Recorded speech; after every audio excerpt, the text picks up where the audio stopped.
Hello everybody and welcome back to Texas Reloading Room. My name is Justin and today is Sunday Shop Shenanigans. In this video today I want to talk to you about the gunsmithing business. Not just my gunsmithing business, but gunsmithing in general. Things that I have observed over my years involved in the firearms industry. Best practices that I use in my shop to make sure that my customers are happy and taken care of, and things that I have seen or done that I think could be improved upon or kind of avoided altogether. So as always guys, if you have any questions about the material that you see or you just want to know more, let me know down in the comments box below, or you can email me contact@trrguns.com. So gunsmithing is not one of those trades that you want to get into if you're planning on making a lot of money, okay? Gunsmithing is something that you do as a hobby most of the time. Pretty much all the gunsmiths around here I know, they do it as a hobby, very much part-time, usually out of their garage or a spare room in their house.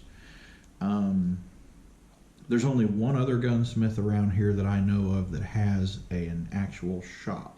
And his shop is kind of buried somewhere. You can't just go and see him. So there's that. My shop, at least people can walk up to me. I have a countertop. It's covered right now and closed today, but people can actually come up and talk to me, let me look at their firearms while they're here, and I can go one-on-one with them. And you don't really get that anywhere else. I got my license from the ATF back in March of 2019. So it's been almost 2 years, not quite 2 years. And I did gunsmithing out of my house up until June of this year, June 2020. So a little bit over a year that I was doing gunsmithing in my house. And I was working full-time at first for a trucking company. Finally got fed up with that and I decided I was going to try to pour more time into this, but at the same time I still needed some supplemental income. So I did two things. Number one, I got a job as a pizza delivery driver. And the other thing I did was, when Tennessee first announced that they were going to do an online concealed carry permit class, I got in touch with them, found out what the requirements were, and started writing a class, which I consider to be my biggest income provider. The class really helped me a lot, and it allowed me to build up some finances so that if and when I ever did find a place to actually open my shop, I would have the ability to do that. So I lucked out. There was a gun store with a gun range and a classroom about 15 minutes from my house. That small place, you know, but it was owned by a couple really good guys, a guy and his son. And I got to know him pretty well, did some work for him, etc., etc. And one day we got to talking a little bit about it. And I told him, I said, I'm really trying to find a place to put a shop. They had an empty room. If you guys see, go back and watch my shop tour video, you'll see. The room that my shop is in is directly in front of the entrance to their gun range. So to go to the gun range, you have to walk right by my shop. To go to the classroom, you have to walk right by my shop. It was a great spot. And for 3 years since they've owned the place, this room has been empty. It was nothing but storage for tables and chairs and just random garbage and stuff like that. And so we started talking about it a little bit. And I'm like, hey, you know, how much would you charge me a month to use this room? And I didn't have any lofty grand plans or anything like that. I was just going to come set up a workbench and a little gun safe and, you know, start going at it. But we came up with a plan. It was a really great price. And so we got that done, did some paperwork up, and then I come in the very next week and he's put up a wall with a window and a door and all that that stuff, and they put an alarm system in here for it, and it's just great people, great people. So they've helped me a lot, and the price that I'm paying for rent here, I'm not going to tell you what it is, but it is more than fair to me. I've actually been here a little bit over 6 months now. I think I first started renting this space the 1st of May, so it's been 7 months now. And other than wishing that I had a bigger shop, I wouldn't change anything. They get a lot of customers anyway, so I'm getting some customers from them, and now they're getting some customers from me. It's a great coexistence here. It's a great opportunity. But I worked really hard to save up enough money so that I would have some equipment and whatnot. So I set goals for myself. I hadn't even rented the space, but I said, I'm going to put back enough money to buy a lathe. So I budgeted for it, and I put that money back. And then the shop worked out. I said, awesome. Now I have somewhere to put it. So I put back enough money to buy the lathe.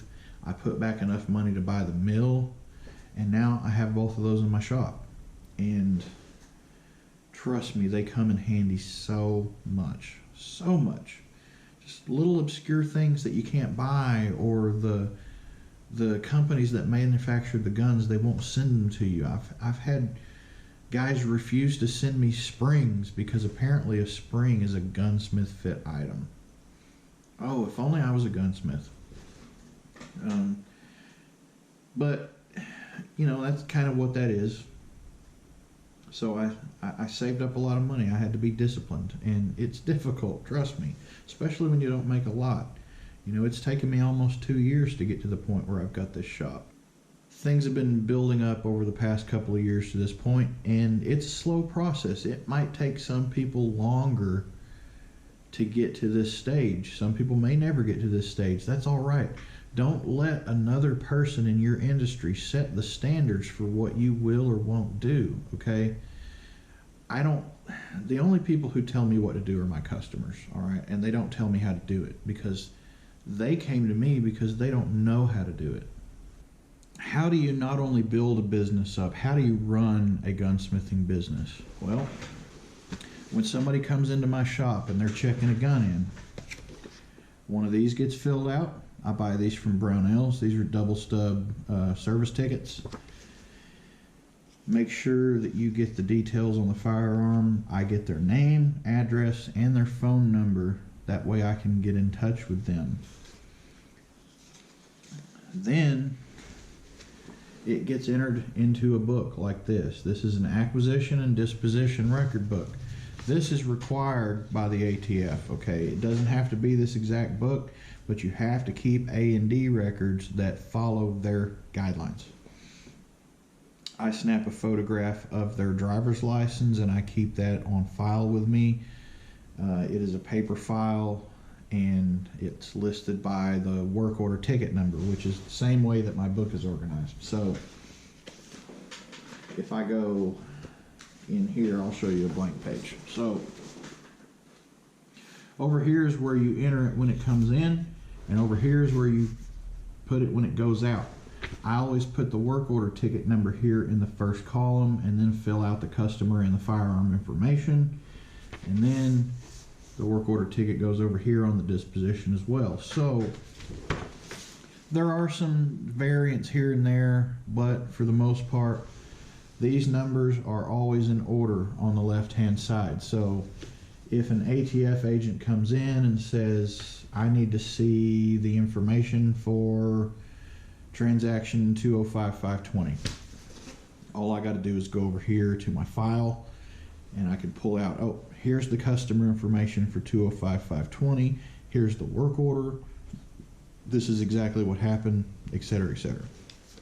And they can do that. The ATF is allowed to audit you during your normal business hours, an unannounced visit. So you got to kind of keep up with those things. But apart from legal stuff like that, licensing, for me, it's local city, county, state, federal. tax licenses, business licenses, oh my God. So if you're not great on that, hire a CPA. Hire somebody to do your administrative and your accounting stuff. And I would recommend also making sure you keep a good record of everything, not only money that comes in, but money that goes out. I go through my bank account at the end of every month and I do a P&L on it. So I break down my profit based on what came in from gunsmithing, what came in from online instruction, what came in from in-person instruction. And then I have another sheet where I list all of my expenses and the purpose.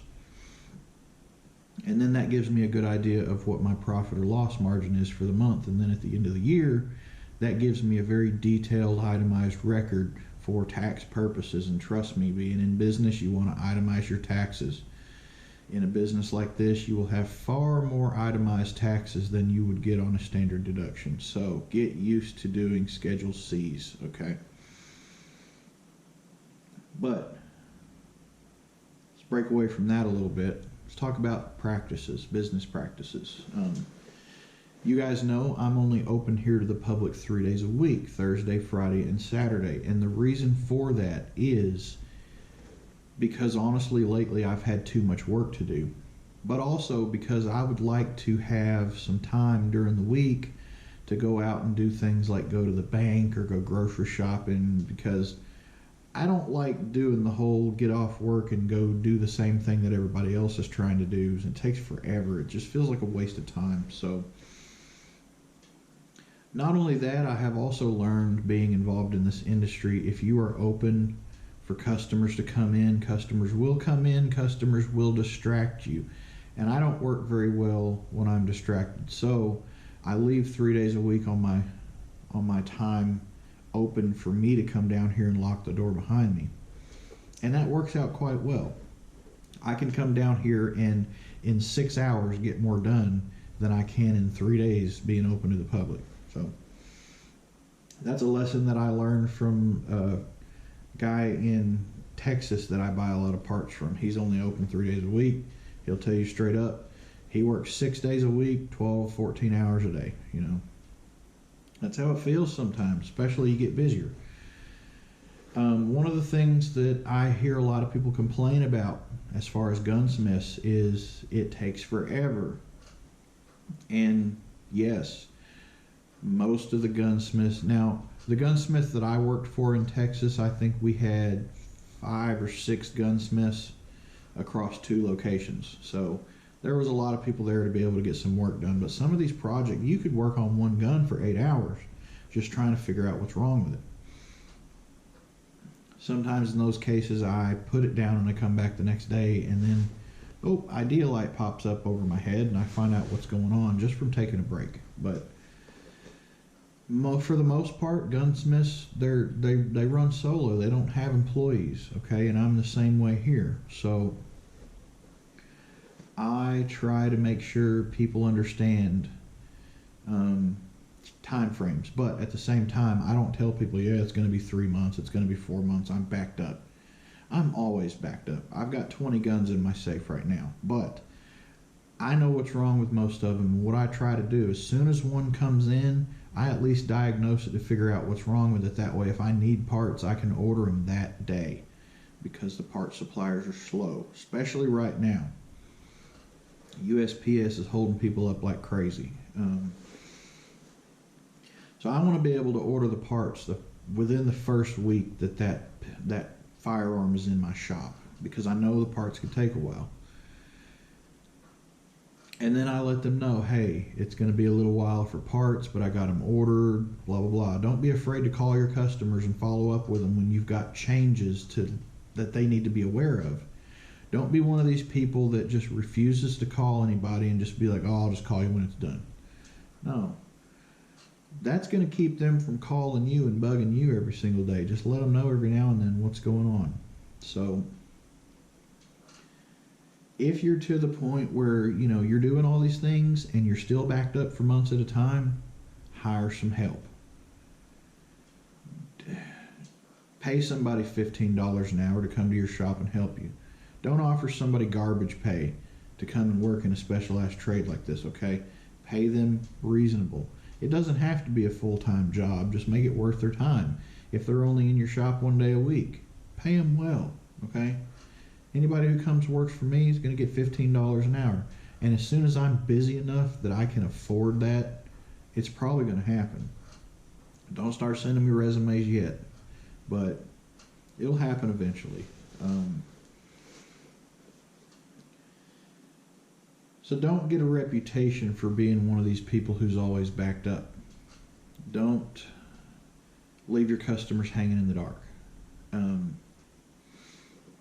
Smile, put on a happy face. We're not always in the best of moods.